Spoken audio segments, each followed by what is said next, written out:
Assalomu alaykum, hurmatli televizor ko'rguvchilar. Yaxshimsizlar? Dunyo qurultiyi to'r televiziyasining kunlik xabarlar programmasiga hammanglar xush kelibsizlar. Men Iftixor Abdurashid. Bugun seshanba. Hurmatli ko'ruvchilar, tövəndə diqqətinizlər kunlik xabarlar programmamızning tafsilotida bo'lsin. Dunyo qurultiyi o'zining tashkiliy tuzumi va prinsiplarini uzluksiz sistemlashtirish orqali qurultayning omonligiga va sog'lom taraqqiy qilishiga kafolatlik qilishga tirishib kelmoqda. 2021 yılı 11 ayının 12 günüden 14 günügacha Çexiyaning poytaxti Pragada chaqirilgan 7. navbatlik Dunyo qurultiyidan keyin Xitoy hokimiyatining qurultayni yo'qotish, ikki jihatdan bo'lish va parchalash va o'zining jasuslari orqali qurultayning har qaysi organlariga singib kirish, qurultayning asosli rahbarlariga turli rezil vositalar bilan ziyonkashlik qilish harakatlari yanada kuchaydi. Bo'libmi Xitoy hokimiyatining chet ellardagi Uyg'urlarga qaratgan chegara halqagan bostirish siyosatining eng asosli zarba berish nishonlarining biri DUQning har darajalik rahbarlik organlari va uning asosli rahbarlari edi. Bundaq bir sharoit ostida DUQ rahbarlarining siyosiy sezgirligini va hushyorligini yanada oshirish, DUQning har darajalik rahbarlik organlariga qaratilgan nazoratchilik va boshqarishni kuchaytirish, qurultay vakillarining ham rahbarlarining soplig'iga, shundaqla qurultayning umumiy bexatarligiga kafolatlik qilish maqsadida qurultayning Germaniya hukumati tarafidan tasdiqlangan rasmiy nizomnomasiga masalda qurultay ijroiya komiteti tarafidan DUQ nizomnomasining qo'shimcha izohoti nomli maxsus belgilama tuzib chiqilib ijroga qo'yildi. Mazkur belgilamada qurultayning har darajalik rahbarlik organlarining va ularning mas'ullarining salohiyati, huquq doirasi, xizmat funksiyoni qatorliqlar nihoyat tafsiliy bekitib chiqilib, xizmat taqsimoti texmi oydinlashtirildi. Qurultay markazida xizmat qilayotgan maoshli xodimlarning ish tuzumi va majburiyatlar haqidagi belgilama yanada sistemlashtirilgan holda qaytadan tuzib chiqilib ijroga qo'yildi.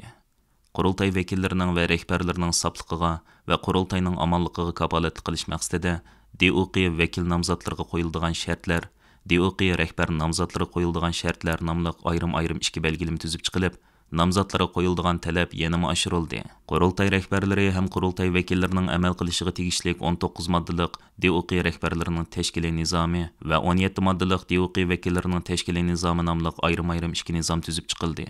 Vakil va rahbarlarga qaratilgan boshqarish va nazoratchilik texmi kuchaytirildi.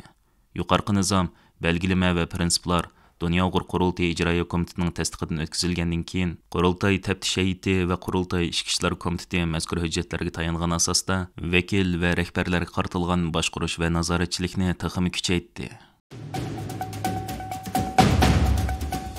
Xitoyning Shein va Temu orqali qilayotgan tor savdosining Yevropa shirkatlarini ig'ir ahvolda qo'yayotganligi uzundan buyon munozir temasi bo'lib kelgan bo'lsa-mu, Yevropa ittifoqi bu jihatda texnik keskin bir qaror ola olmagan. Bunun qolapla Xitoyning arzon baholiq to'qliq avtomobillarining Yevropa bozorlariga to'kma qilinishi Yevropa avtomobil sanoatiga ig'ir xiris paydo qildi. Xitoydan kuniga 200 ming xalta tovar kirayotgan Germaniyada nurg'unlagan savdo saroylari taqlib qolmay, Xitoyning arzon baholiq to'qliq avtomobillari bilan bo'lgan raqobatga bardoshlik bera olmay, Germaniyadagi avtomobil zavodlari taqilishga boshladi. Oldingi hafta Volkswagen Germaniyadagi bir zavoddan taqab uzun o'tmay, Audi avtomobil zavodimi Belgiyadagi bir zavoddan taqqigan edi. Buning bilan qancha minglagan ishchi ishsiz qilib, namoyishlar o'tkazayotdi. Fransiya ovozi radiosi 18-sentabr e'lon qilgan Belgiyaning sanoati lingishib qoldi.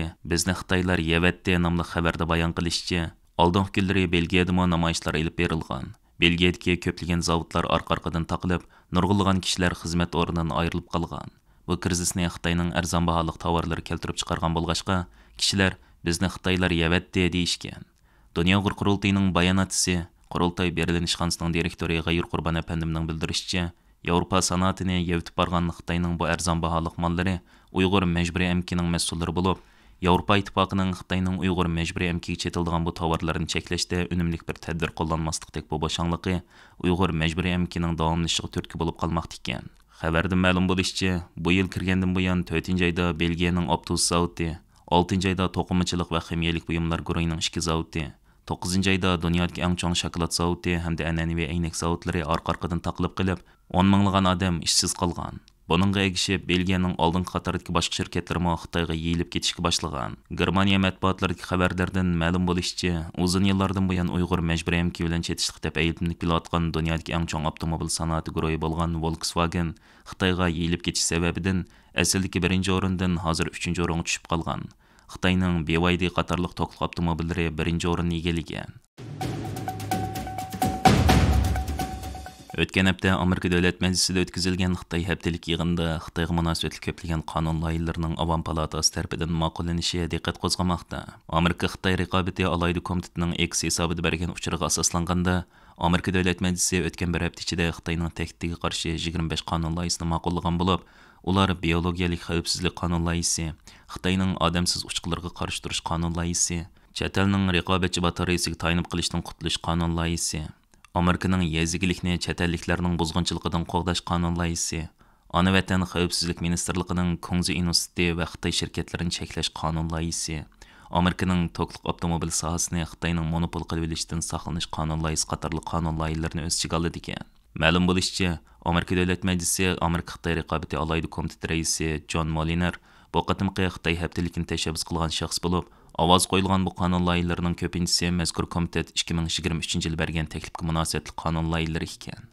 John Moliner 12 sentabr qilgan so'zida bu xalqiliq 25 qonun loyihasining amerikaliklarni Xitoy kompartiyasining harbiy, iqtisodiy, texnika va ideologiyalik tehdidiga uchrashdan qo'g'daydiganligini bildirgan. Amerika bilan Xitoyning harbiy kuch raqobati kuchayayotgan vaziyatda Xitoy taraf bayonot e'lon qilib, Amerikaning Tayvanga qurol sotgan shirkatlarga embargo qo'ydiganligini bildirgan. Amerika Birlashma Agentligining 18 sentabr bergan xabariga qaraganda, Xitoy taraf Amerikaning Tayvanga kurashchi aeroplan, tanka va boshqarilgan bombalarni setib bergan Amerika shirkatlarini jazolaydiganligini jakarlagan. Ammo bu shirkatlarning qaysi shirkatlar ekanligini demagan. Xabarda aytilishicha, Tayvan hozir Amerikaning F-16 tipli kurashchi aeroplani, Abrams markali tankisi va bir yurish boshqarilgan bombalarining Tayvanga topshirilishini kutmoqda ekan. Amerika uzundan beri Tayvanni qurol bilan ta'minlab kelgan hamda Tayvanni qo'g'dashni qonun jihatdan kafolatlantirgan davlat bo'lib, bu ahvol Tayvanni o'zining zimini deb davron silayotgan va Tayvanni yutib olishni qasdlayotgan Xitoyni izchil bearam qilib kelmoqda. Amerika bilan Xitoyning harbiy hozirliklari raqobati keskinlashayotgan bo'lib, Amerika haftalik xabarlar to'ri 17 sentabr e'lon qilgan bu xabardan ma'lum bo'lishicha, Amerika Xitoyga qarshi urushga hozirlik qilish uchun 2-chi dunyo urushida qo'llanilgan aerodromni qayta qurishga boshlagan. Xitoy bo'lsa Amerikaning harbiy qurol-yarog' sanoatiga kerakli xom ashyolarni eksport qilishini cheklagan. Amerika Fox xabarlari to'rining 17 sentabr xabar qilishicha, Xitoy yangidan bir cheklim chiqarib, Amerikaning harbiy sanoatiga kerakli muhim ashyo antimonini Amerikaga eksport qilishini cheklagan.